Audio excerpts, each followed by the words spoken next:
मेरे बहन भी आए इधर, आपको देखे तो मेरे को हिंदी बोलने आता और कुछ लैंग्वेज समझ में नहीं आता, पर सब लोग हैं तो मैं तेलुगु में बोलती हूँ क्योंकि आप लोगों को तेलुगु भी समझ में आता। तो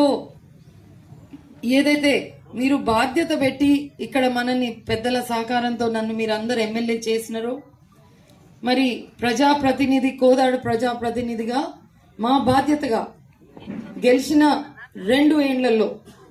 23 డిసెంబర్ అంటే ఇంకా 24 జనవరి అనుకోండి, 24, 25 టోటల్, ఇప్పుడు మనం 26 జనవరిలో ఉన్నాం. 2 ఏండ్లలో ఉత్తమ్ గారు సహకారం వల్ల ముఖ్యమంత్రి గారు, మన బట్టి విక్రమార్క గారు ఫైనాన్స్ మంత్రి వారే కాబట్టి మా మంత్రులందరూ కూడా కలిసి ఈ నియోజకవర్గానికి, హుజూర్నగర్ నియోజకవర్గానికి అత్యధిక నిధులు